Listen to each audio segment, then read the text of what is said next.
Assalamualaikum warahmatullahi wabarakatuh. Alhamdulillahirabbil alamin. Mudah-mudahan kita semua ada dalam lindungan Allah Subhanahu wa taala, sehat walafiat lahir dan batin. Amin ya rabbal alamin. Pada kesempatan kali ini saya akan membawakan tutorial masalah tajwid, yaitu bagaimana cara membaca Al-Quran dengan benar. Karena yang saya perhatikan sekarang ini di kota-kota besar terutamanya, sudah jarang sekali sekolah ataupun masjid ada pengajian tentang mengkaji masalah tajwid. Tapi masih ada, cuma tidak banyak. Jadi dengan tutorial ini mudah-mudahan bermanfaat bagi kita semua. Walaupun ini ya, harus digarisbawahi, walaupun belajar tajwid ini hukumnya fardu kifayah, akan tetapi membaca Al-Quran dengan benar itu hukumnya wajib. Berarti kalau membaca Al-Quran tidak benar, hukumnya adalah dosa atau haram. Hadis Rasul yang artinya kurang lebih begini: banyak sekali umatku di akhir zaman yang membaca Al-Quran, akan tetapi hasilnya adalah cuma deresannya atau cuma bacaannya saja, sedangkan pahalanya tidak ada, alias nol di sisi Allah Subhanahu wa taala. Baiklah, untuk selengkapnya kita akan menuju tutorial tentang belajar tajwid dari dasar. Apabila video dan channel ini bermanfaat dan berguna bagi kita semua, kami mohon untuk di subscribe dan di like, dan juga tonton videonya sampai tamat agar dapat dimengerti dan difahami. Sekian dari saya. Assalamualaikum warahmatullahi wabarakatuh. Assalamualaikum warahmatullahi wabarakatuh. Ketemu lagi dengan saya, Hendang Channel. Gimana kabarnya saudara sekalian? Semoga dalam lindungan Allah Subhanahu wa taala. Pada kesempatan kali ini saya akan membawakan tutorial mengenai tajwid. Ya, mengenai tajwid. Kenapa saya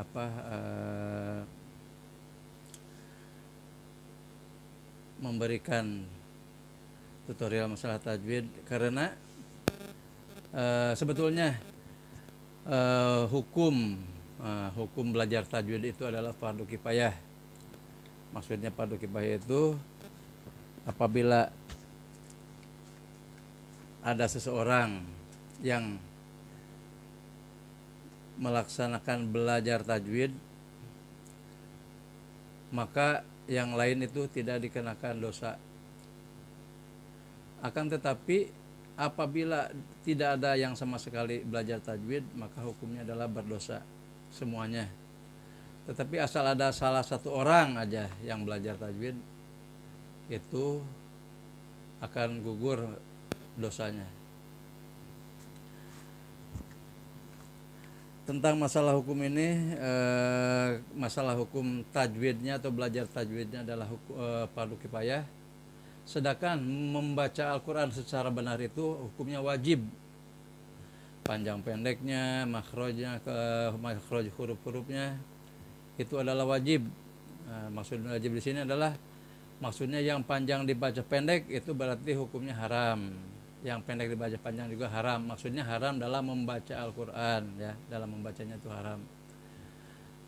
Jangan sampai kita terkena hadis Rasulullah SAW yang artinya begini: banyak dari kaumku di akhir zaman mereka membaca Al-Quran tetapi hanya darasannya atau hanya bacaannya saja yang mereka dapat, akan tetapi dia tidak mendapat pahala, bahkan mendapat dosa, ya. Nah, itulah hadis Rasul itu, hadis Rasul zaman dahulu tentang akhir zaman. Di akhir zaman itu banyak dari kaumku yang membaca Al-Quran, akan tetapi bacaannya itu cuma sekedar ngederes itu ya, ngederes itu kita baca Al-Quran saja, tetapi tidak ada pahalanya. Nah, jangan sampai kita termasuk orang-orang yang merugi seperti itu, cuma capek doang gitu ya. Nah, sebelum kita masuk ke pelajaran tajwid, kita itu harus mengetahui huruf hijaiyah dalam bahasa Arab ya, dalam Al-Quran terutama. Karena huruf-huruf hijaiyah ini nanti akan berpengaruh terhadap kita membaca Al-Quran. Ini ada semuanya ya. Ini adalah huruf hijaiyah yang ada dalam Al-Quran. Dan dalam pelajaran tajwid nanti juga, ini huruf-huruf ini kita harus tahu, karena ini nanti juga akan menjadi bagian dari yang kita pelajarkan. Nah, mudah-mudahan belajar kita hari ini Allah ridhoi dan kita dalam lindungan Allah Subhanahu wa taala. Dan kepada seluruh rekan dan saudara sekalian, mohon di-subscribe ya channel ini, juga ditekan tanda loncengnya dan di-like. Mudah-mudahan channel ini berkembang dan bermanfaat untuk kita semua. Amin ya Allah ya rabbal alamin. Nah, sebelum kita memulai pelajaran ini, kita harus berdoa dulu ya, agar Allah memberkahi kita. Berdoa mulai.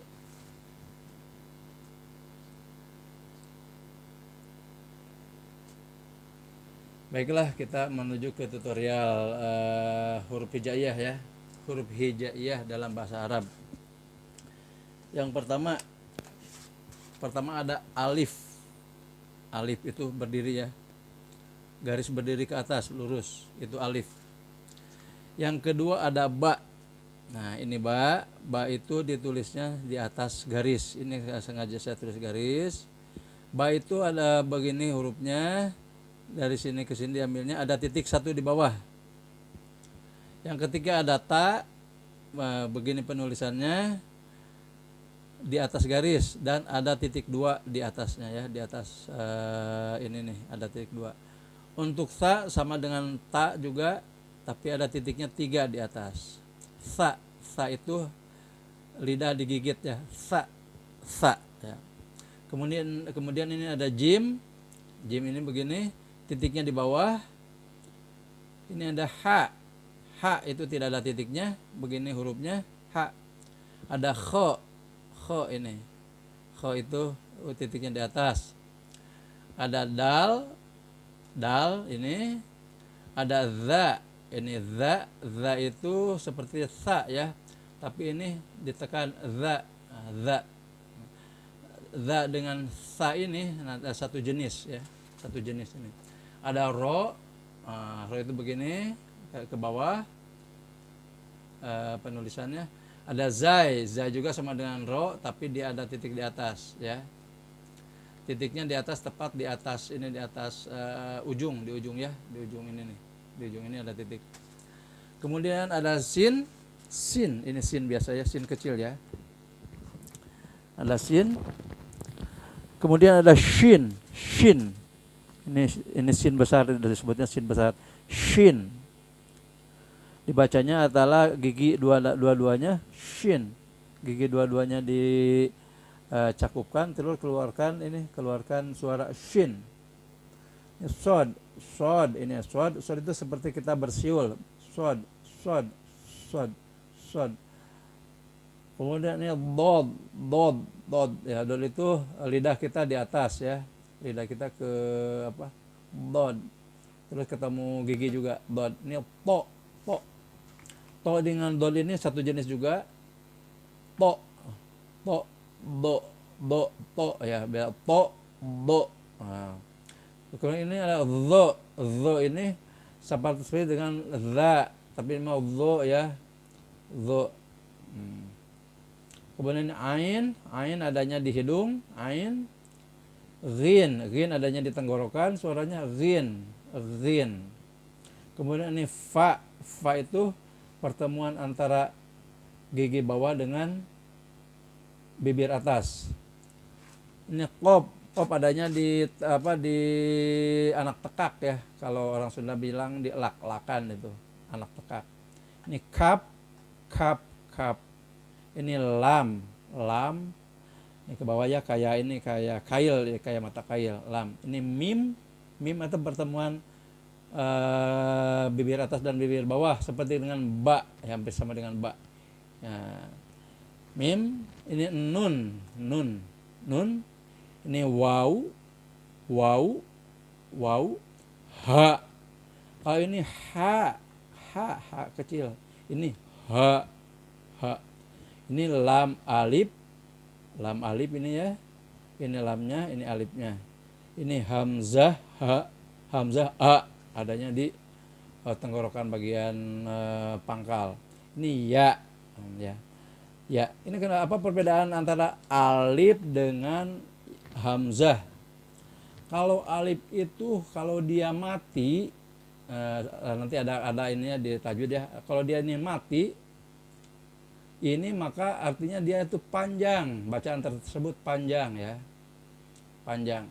Tetapi kalau hamzah itu mati, maka itu tidak panjang, tapi suaranya seperti apa ya, seperti gitu, gitu kan, seperti la, ya, ha, gitu kan. Kalau mah ba, ta, ini alif yang matinya ya. Jadi perbedaan antara alif dengan hamzah itu begitu.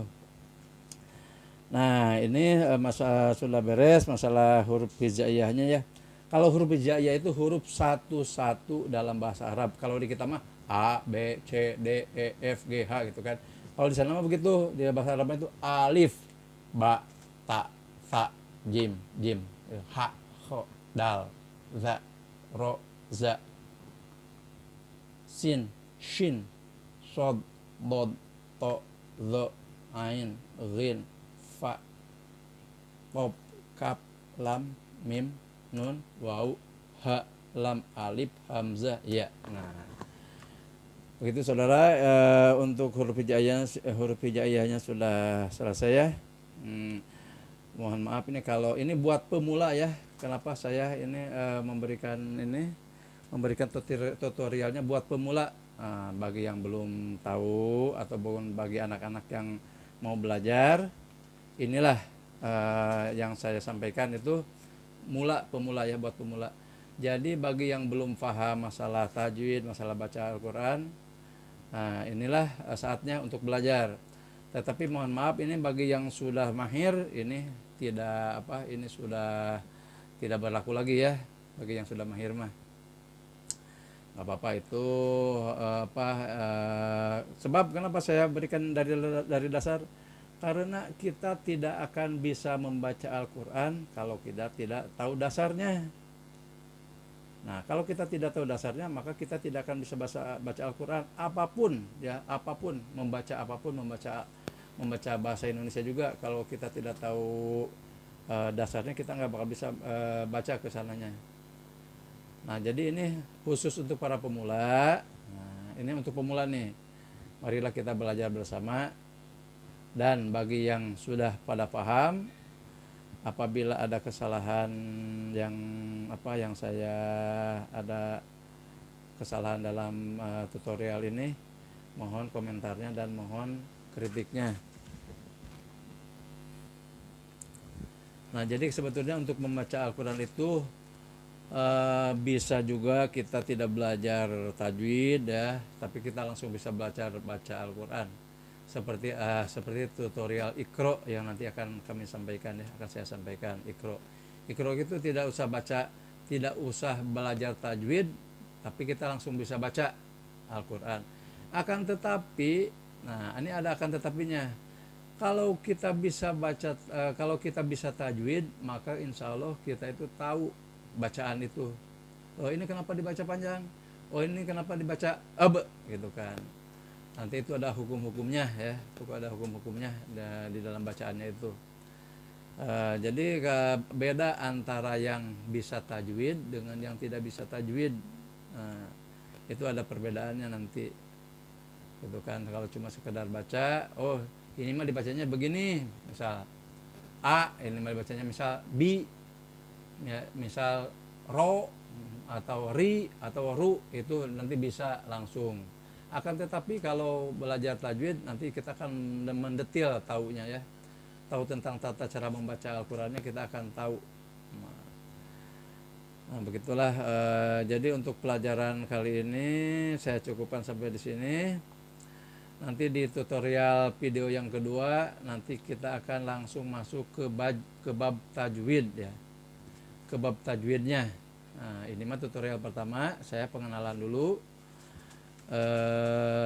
tentang huruf-huruf hijaiyah yang ada dalam bahasa Arab. Nah, yang nantinya ada dalam Al-Qur'an. Ini semua huruf ada dalam Al-Qur'an ya. Kalau kita membaca Al-Quran pasti ada huruf ini semuanya. Jadi kalau kita tidak tahu huruf ini, contohnya huruf kho, nanti susah di sana apa di pas baca Quran itu kita nggak tahu ini teh huruf apa. Tapi kalau kita sudah hafal dari awal bahwa ini teh kho, nah nanti juga kita tahu bahwa itu nanti kita baca kho begitu ya. Nah sekian dan terima kasih, mudah-mudahan bermanfaat.